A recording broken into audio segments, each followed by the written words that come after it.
Supplemental budget para sa PhilHealth, hiniling ni Senator J.B. Ejercito. Detalye na balita mula kay Raymond Edpa sa RH28. Raymond, good morning.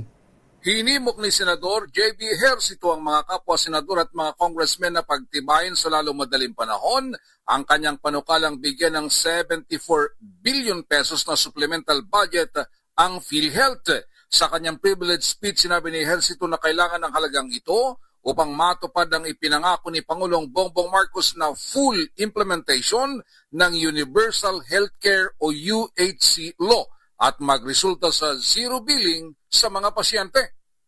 Ang 74 billion pesos na hinihiling na supplemental budget ay siyang inirekomenda ng Malacanang para sa PhilHealth ngayong 2025, ngunit tinanggal ng Kongreso dahil sa paniniwalang may 500 bilyong pisong savings ang PhilHealth. Narito si Senador J.B. Ejercito. As an investment, I filed Senate Bill number 1 or the supplemental appropriation of 74.4 billion.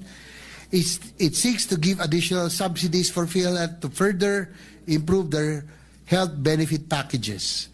This 74.4 billion subsidy is the same amount proposed by the Executive Department under the 2025 National Expenditure Program.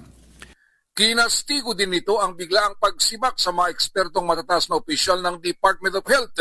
Nangangamba si Ejercito na tinanggal ang kagaya ni Undersecretary Rosario Singbergere na kasama nila sa pagbalangkas ng UHC law.